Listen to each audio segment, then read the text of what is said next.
Subscribe करें। जब तक किसी को खुद की वैल्यू नहीं पता होती तब तक दूसरा कोई उसकी वैल्यू नहीं समझ सकता। दो प्रकार के इंसान दुनिया में पाए जाते हैं। एक तो वो जिन्हें अपने काम पर पूरा भरोसा होता है, जो खुद पर विश्वास करते हैं और ये समझते हैं कि जो हुनर उनके अंदर है वो कोई सामान्य हुनर नहीं है। और दूसरे वो लोग जो अपने आप को बहुत मामूली समझते हैं, जो अपने काम को, अपने प्रोफेशन को बहुत ही सामान्य समझते हैं। इस प्रकार के लोगों को हमेशा यही लगता है कि उनके अंदर कोई खास बात नहीं है, और यकीन मानिए इन लोगों का आंकड़ा बहुत ज्यादा है। इसी प्रकार का मोहन नाम का एक इंसान एक छोटी सी दुकान पर काम किया करता था। उसे हमेशा यही लगता कि वो बहुत मामूली काम कर रहा है, वो सबसे घटिया काम कर रहा है और उसे ये काम छोड़ देना चाहिए। लेकिन पारिवारिक जिम्मेदारियां होने की वजह से वो उस काम को छोड़ नहीं पा रहा था। खाली समय में कभी वो विचार करता कि मैं खुद की एक दुकान खोल दूंगा, और कभी कोई दूसरा काम करने की सोचता ताकि लोगों के बीच उसकी इज्जत बने, लोग कहें कि मोहन बहुत अच्छा काम कर रहा है। वास्तविकता में जब भी कोई रिश्तेदार उससे पूछता कि वो क्या काम करता है तो वो अपने काम को छुपाने की भी कोशिश करता। वो हमेशा यही सोचा करता कि किसी दुकान पर काम करना कितना तुच्छ काम है, कितना छोटा काम है। इससे अच्छा तो आदमी खाली बैठ जाए। कोई अगर पूछे भी तो कह तो दें कि कुछ काम की तलाश कर रहा हूँ, अभी तो कुछ काम मिला नहीं है।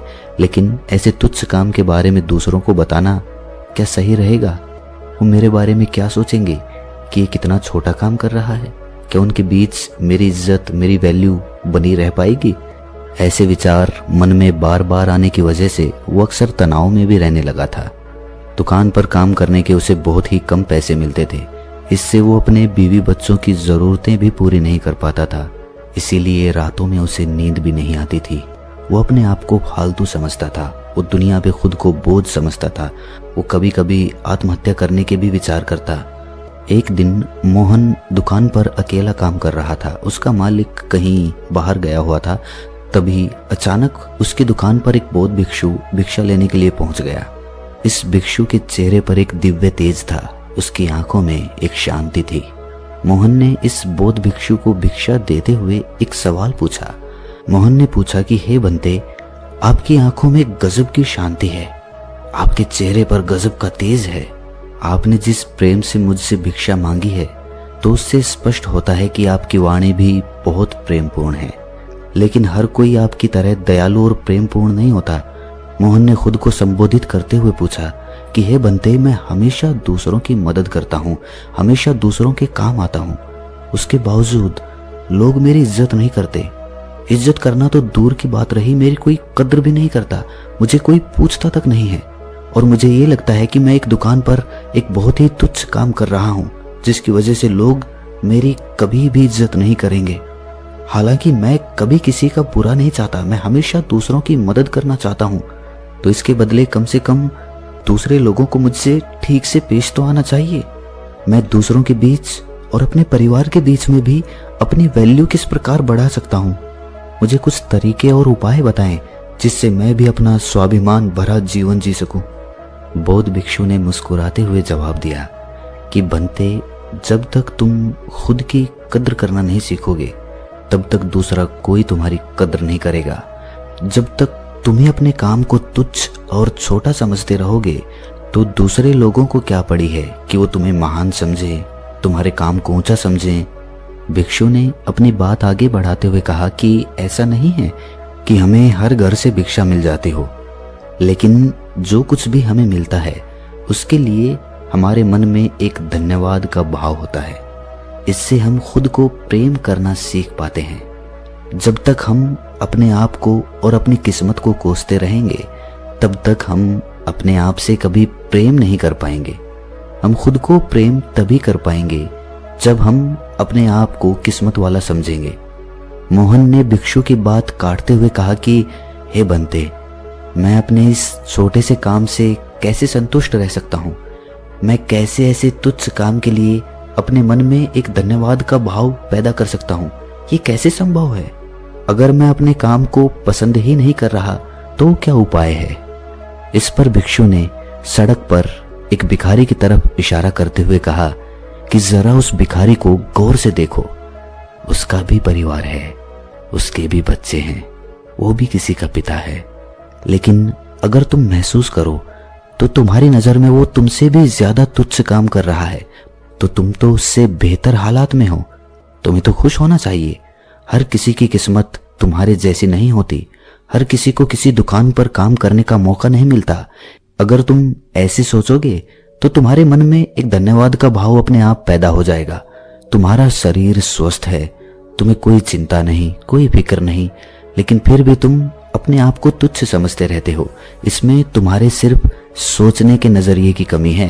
अगर तुम अपने सोचने के नजरिए को बदलो तो सब कुछ अच्छा है, वरना तो सब कुछ बुरा है। एक बार तुम खुद से प्यार करना सीख जाओ, प्रेम करना सीख जाओ, उसके बाद तुम्हारा खुद पे विश्वास बढ़ जाएगा। और खुद पर विश्वास बढ़ने के बाद सबसे पहला बदलाव जो हमारे अंतर मन के अंदर आता है, वो आता है कि हमारी संकल्प शक्ति बहुत मजबूत हो जाती है। खुद से प्रेम यानी कि खुद पे विश्वास बढ़ना, और विश्वास बढ़ना मतलब हमारी संकल्प शक्ति मजबूत होना। मजबूत संकल्प शक्ति एक लीडर का, एक नेता का गुण होता है। जब दूसरे लोग जो आज तुम्हारी निंदा करते हैं, जब कल ये देखेंगे कि ये आदमी जो काम अपने हाथ में लेता है उसे पूरा करके ही दम लेता है, तो अपने आप उनकी नजरों में आपकी इज्जत बढ़ने लगेगी, आपकी वैल्यू बनने लगेगी। भिक्षु ने मोहन को सावधान करते हुए अपना अगला तरीका बताया जिससे दूसरों की नजरों में अपनी वैल्यू बढ़ाई जा सके। उन्होंने कहा कि अच्छाई करना, दूसरों की भलाई करना अच्छी बात है, लेकिन हर समय अगर आप किसी के लिए मौजूद रहेंगे तो वो आपकी जरूरत कभी समझ नहीं पाएगा। कोई आपको गंभीरता से नहीं लेगा।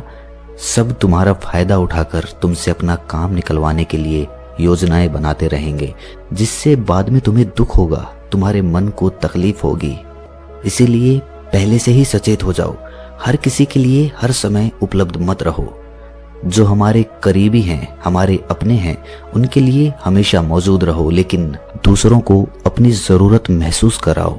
जब भी वो कोई काम करे उन्हें आपकी कमी महसूस होनी चाहिए, और जब ऐसा होने लगे तब समझ लेना दूसरों के सामने तुम्हारी इज्जत, तुम्हारी वैल्यू बढ़ने लगी है। अगली सीख भिक्षु ने बताते हुए कहा कि कभी भी अपना काम पूरा होने से पहले उस काम के बारे में किसी को मत बताना, वरना तो तुम मजाक का पात्र बनोगे। कुछ लोग काम पूरा होने से पहले ही डींगे हाँकने लगते हैं। कुछ लोगों की तो आदत ही होती है लंबी लंबी डींगे हाँकने की। पहले वो बहुत लंबी लंबी डींगे हाँक लेते हैं, और जब काम पूरा नहीं होता तो दूसरों के सामने शर्मिंदा होना पड़ता है। लेकिन अगर आप ऐसा करेंगे तो दूसरे लोग आपको गंभीरता से क्यों लेंगे? चुप रहकर बिना किसी को बताए निरंतर खामोशी में अपने लक्ष्य पर काम करते रहो, और एक दिन वो भी आएगा जब आप अपने लक्ष्य को पालेंगे। उसके बाद लोगों को अपने आप ही पता चल जाएगा। अपनी बात को जारी रखते हुए भिक्षु ने बताया कि अपनी झिझक को दूर करो, अपने डर को दूर करो। अपनी झिझक और अपना डर दूर करने का सिर्फ एक ही तरीका है कि तुम उसका सामना करो। अगर अनजान लोगों से बात करने में हिचकिचाहट होती है तो उनसे जबरदस्ती बात करने का अभिनय करो, और अभिनय करते करते एक दिन वो भी आएगा जब आपको किसी से कोई झिझक नहीं रहेगी। आप किसी भी अनजान आदमी से बेधड़क बात कर पाओगे। जब दूसरों के सामने बिना किसी डर और बिना किसी झिझक के आप अपने विचार रखेंगे तो दूसरे लोग आपकी स्पष्टता की, आपकी निर्भीकता की अपने मन में तो जरूर तारीफ करेंगे। भिक्षु ने मोहन को सावधान करते हुए कहा कि याद रखना, घमंड यानी कि अहंकार की तलवार बहुत बारीक होती है। वो कब तुम्हारी गर्दन काटेगी तुम्हें पता भी नहीं चलेगा। भौतिक जीवन में कुछ उपलब्धियां हासिल कर लेने के बाद कुछ लोगों को अहंकार हो जाता है। हो सकता है वो अहंकार आपको नजर ना आए, लेकिन दूसरों को वो अहंकार महसूस हो जाता है। इसीलिए जब तक आप सामने रहेंगे तो आपके ओहदे की वजह से वो आपकी इज्जत करेंगे, आपके सामने आपकी बड़ाई करेंगे, लेकिन आपके पीछे से वो आपको अहंकारी और घमंडी बताने लगेंगे। इसीलिए खुद का निरीक्षण करते रहें।